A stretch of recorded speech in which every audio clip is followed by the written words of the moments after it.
Welcome back to clean news Rajasthan. चलिए देखते हैं राजस्थान की 15 फटाफट बड़ी खबरों को। भजनलाल सरकार ने राहत पैकेज घोषित किया, जांच के आदेश भी जारी। राजस्थान के फलौदी में भारतमाला एक्सप्रेसवे पर हुए भीषण सड़क हादसे के बाद अब सरकार ने आर्थिक सहायता का ऐलान किया है। हादसे में मारे गए हर व्यक्ति के परिजनों को 10 लाख रुपए दिए जाएंगे, जबकि जिन परिवारों में 3 या उससे ज्यादा मौतें हुई हैं, उन्हें 25 लाख रुपए की मदद मिलेगी। गंभीर घायलों को 2 लाख और सामान्य घायलों को 1 लाख रुपए दिए जाएंगे। प्रभारी मंत्री मदन दिलावर ने हादसे को दुर्भाग्यपूर्ण बताते हुए जांच की जा रही है और खामियों की जिम्मेदारी तय होगी। मुख्यमंत्री भजनलाल शर्मा ने राहत राशि तुरंत जारी करने के निर्देश दिए हैं। सख्ती के खिलाफ बस ऑपरेटरों का विरोध, यात्रियों की मुश्किलें बढ़ी। राजस्थान में निजी बस संचालकों की हड़ताल फिलहाल खत्म नहीं होगी। बस ऑपरेटरों ने मुख्यमंत्री भजनलाल शर्मा और डिप्टी सीएम प्रेमचंद बैरवा से मुलाकात की, लेकिन बैठक का कोई परिणाम नहीं निकला। संचालकों का आरोप है कि आरटीओ द्वारा 2 लाख रुपए तक के चालान गलत तरीके से लगाए जा रहे हैं, जबकि उन्हें सुधार के लिए समय दिया जाना चाहिए। हड़ताल की वजह से कई जिलों में निजी बस सेवाएं पूरी तरह से बंद है और यात्रियों को भारी परेशानी का सामना करना पड़ रहा है। जैसलमेर हादसे के बाद शुरू हुई सख्ती के विरोध में बस संचालक मांग कर रहे हैं कि कार्रवाई एक झटके में नहीं, सुधार की अवधि देकर की जाए। कोटा में 180 की रफ्तार से दौड़ी वंदे भारत स्लीपर ट्रेन 17 नवंबर तक चलेगा high speed trial. Delhi Mumbai rail मार्ग पर कोटा एक बार फिर हाई स्पीड टेस्टिंग का केंद्र बना है। यहाँ वंदे भारत स्लीपर ट्रेन के दूसरे प्रोटोटाइप का ट्रायल शुरू हो गया है। सोमवार को ट्रेन ने नागदा कोटा रूट पर 180 किलोमीटर प्रति घंटे की रफ्तार छू ली। आरडीएसओ की टीम 2 से 17 नवंबर तक 15 दिनों में इस ट्रेन के वाइब्रेशन, स्थिरता, ब्रेकिंग और इमरजेंसी रोकने की क्षमता जैसे पैरामीटर्स टेस्ट कर रही है। आईसीएफ और बीईएमएल द्वारा तैयार यह रैक लंबी दूरी की रात की यात्रा के लिए डिजाइन किया गया है। साल बर्बाद होने से बचेंगे बच्चे, राजस्थान में लागू हुआ ऑन डिमांड परीक्षा सिस्टम। राजस्थान ने शिक्षा के क्षेत्र में बड़ी पहल करते हुए देश का पहला ऑन डिमांड एग्जाम रिजल्ट जारी कर दिया है। अब छात्रों को साल भर इंतजार नहीं करना पड़ेगा, वे अपनी सुविधा के अनुसार परीक्षा दे सकेंगे। राजस्थान स्टेट ओपन स्कूल द्वारा शुरू की गई इस व्यवस्था में पहली बार 10वीं के 149 में से 52 और 12वीं के 66 में से 32 विद्यार्थी पास हुए। पूरी प्रक्रिया आवेदन से लेकर परिणाम तक डिजिटल है। शिक्षा सचिव कृष्ण कुणाल ने बताया कि यह व्यवस्था उन छात्रों के लिए वरदान साबित होगी जो किसी वजह से परीक्षा से चूक जाते थे। एनआईओएस के बाद ऐसा सिस्टम लागू करने वाला राजस्थान देश का पहला राज्य बन गया है और अब दूसरे राज्य भी इसे अपनाने में रुचि दिखा रहे हैं। राजस्थान के 2 टाइगर रिजर्व में बढ़ेगी बाघों की आबादी, नवंबर-दिसंबर में होगा ट्रांसलोकेशन। राजस्थान के मुकंदरा हिल्स और रामगढ़ विषधारी टाइगर रिजर्व में जल्द ही बाघिनों की दहाड़ गूंजेगी। करीबी 1.5 साल से चल रही प्रक्रिया को अब मंजूरी मिल गई है। मध्य प्रदेश सरकार ने 2 बाघिनों के ट्रांसलोकेशन को हरी झंडी दे दी है। नवंबर या दिसंबर के पेंच, कान्हा, बांधवगढ़ या पन्ना टाइगर रिजर्व में से एक बाघिन को राजस्थान लाया जाएगा। एनटीसीए से अनुमति पहले ही मिल चुकी थी। अब दोनों राज्यों के वन विभाग तैयारी में जुट गए हैं। बारिश के कारण रास्ते खराब होने के काम थोड़ा रुक गया था, लेकिन अब ट्रैक सुधरते ही ट्रांसलोकेशन शुरू होगा। मुकंदरा में अभी 4 बाघ मौजूद हैं और नई बाघिनों के आने से जनसंख्या व ब्रीडिंग दोनों को बढ़ावा मिलेगा। आईसीएआई रिजल्ट, जयपुर की नेहा बनी ऑल इंडिया नंबर 1, आर्यन और गगन भी टॉप 50 में शामिल।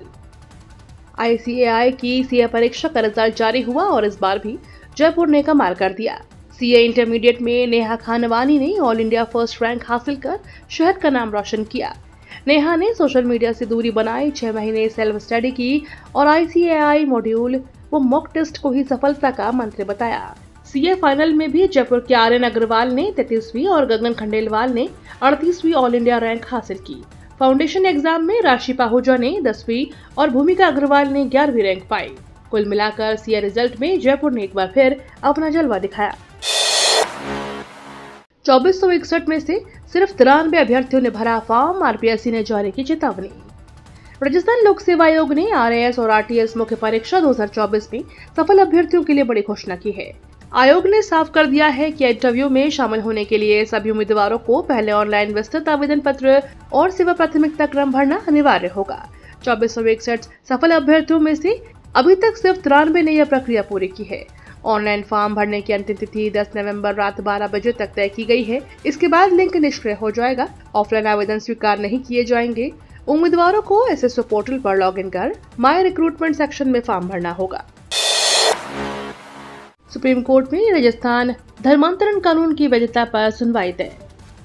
सुप्रीम कोर्ट ने राजस्थान में हाल ही में लागू हुए धर्मांतरण विरोधी कानून को चुनौती देने वाली 2 याचिकाओं पर सुनवाई के लिए हामी भर दी है। न्यायमूर्ति विक्रमनाथ और संदीप मेहता की बेंच ने राज्य सरकार को नोटिस जारी कर 4 सप्ताह में जवाब मांगा है। याचिकाकर्ताओं का कहना है कि यह कानून कठोर है और इसके लिए सजा और जुर्माने के प्रावधान परेशान करने वाले हैं।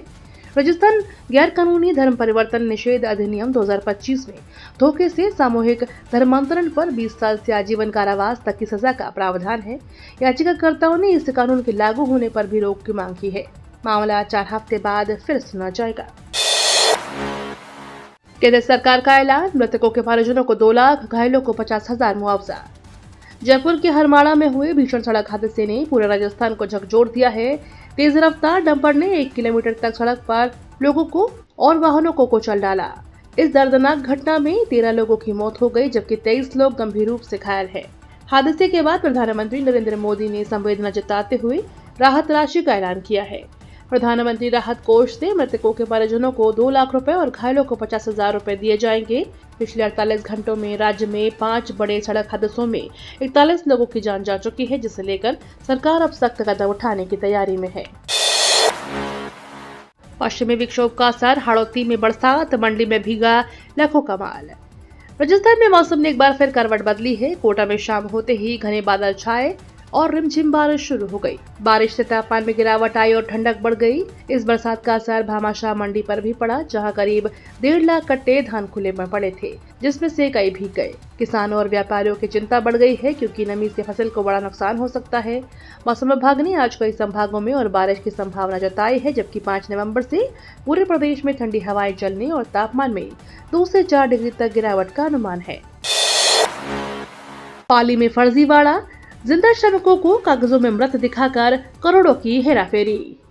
राजस्थान के पाली जिले से मनरेगा घोटाले का चौंकाने वाला खुलासा हुआ है।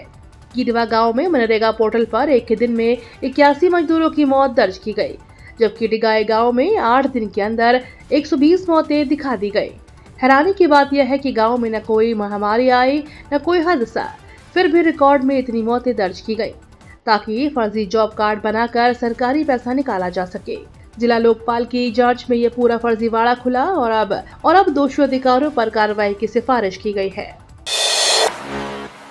अंताप चुनाव में बढ़ी सियासी गर्मी, वसुंधरा राजे की एंट्री पर टिकी निगाहें। अंता विधानसभा उपचुनाव का मुकाबला अब दिलचस्प मोड़ पर पहुंच गया है। बीजेपी और कांग्रेस दोनों ही जीत के लिए पूरा दमखम लगा रही हैं, लेकिन बीजेपी खेमे में एक ही नाम की चर्चा सबसे ज्यादा है, वसुंधरा राजे। यह इलाका राज्य का गढ़ माना जाता है, जहां से वे 5 बार सांसद रह चुकी हैं और अब उनके बेटे दुष्यंत सिंह लगातार 5 बार जीत दर्ज कर चुके हैं। कार्यकर्ता मानते हैं कि अगर राजे मैदान में उतरती हैं तो चुनाव का पूरा समीकरण बदल सकता है। बीजेपी को अब अपने इस ब्रह्मास्त्र के सक्रिय होने का इंतजार है, जबकि कांग्रेस उसकी काट खोजने में जुटी है। राजस्थान में तबादलों पर रोक, 2026 तक नहीं होंगे ट्रांसफर। राजस्थान में अब सरकारी कर्मचारियों के तबादलों पर बड़ी रोक लगा दी गई है। भारत निर्वाचन आयोग के निर्देशों के अनुसार मतदाता सूचियों के विशेष गहन पुनरीक्षण का काम 1 जनवरी 2026 तक चलेगा। इसलिए इस प्रक्रिया से जुड़े सभी अधिकारियों और कर्मचारियों का ट्रांसफर अब 7 फरवरी 2026 तक नहीं किया जाएगा। इसमें जिलाधीश, एडीएम, तहसीलदार, पटवारी, बीएलओ सहित सभी निर्वाचन कार्यों से जुड़े कार्मिक शामिल हैं। किसी भी अत्यावश्यक स्थिति में ट्रांसफर सिर्फ मुख्य निर्वाचन अधिकारी की अनुमति से ही हो सकेगा। यह फैसला मतदाता सूची के पारदर्शी और सटीक पुनरीक्षण को सुनिश्चित करने के लिए लिया गया है। हाईवे किनारे मिला जहर का गोदाम, करोड़ों का मादक पदार्थ जब्त। दौसा जिले के मेहंदीपुर बालाजी कस्बे में सोमवार देर रात हुई पुलिस कार्यवाही ने पूरे इलाके में हड़कंप मचा दिया। जयपुर पुलिस की स्पेशल टीम और स्थानीय थाने की संयुक्त कार्यवाही में हाईवे किनारे स्थित एक कच्चे मकान से करोड़ों रुपए के अवैध मादक पदार्थ मिलने की सूचना है। ऑपरेशन का नेतृत्व एजीटीएफ और एनटीएफ के एडीजी दिनेश एमएन कर रहे हैं, जबकि मौके पर एडिशनल एसपी और कई वरिष्ठ अधिकारी मौजूद हैं। बरामदगी की आधिकारिक पुष्टि अभी बाकी है, लेकिन पुलिस ने एनडीपीएस एक्ट के तहत बड़ी कार्यवाही की पुष्टि कर दी है। माना जा रहा है कि यह अब तक की सबसे बड़ी ड्रग बरामदगी हो सकती है और कई गिरफ्तारी भी संभव है। पर्यटकों की सुरक्षा पर सवाल, उम्रदराज हाथों में ई रिक्शा की स्टीयरिंग। विश्व प्रसिद्ध केवलादेव घना नेशनल पार्क में वन विभाग के नियम अब सवालों के घेरे में हैं। 65 साल से अधिक उम्र के नेचर गाइडों की सेवाएं बंद कर दी गई हैं, लेकिन उसी उम्र के ई रिक्शा चालक अब भी पार्क में पर्यटकों को घुमा रहे हैं। पिछले साल एक उम्रदराज चालक की हादसे में मौत होने के बाद भी विभाग ने चालकों की अधिकतम उम्र सीमा तय नहीं की। गाइडों का आरोप है कि अनुभवी गाइडों को उम्र के आधार पर हटाया गया, जबकि 70 से 80 वर्ष के चालक बिना किसी रोक टोक के रिक्शा चला रहे हैं। यह दोहरा मापदंड न केवल सवाल खड़े करता है, बल्कि पर्यटकों की सुरक्षा पर भी गंभीर खतरा बन गया है।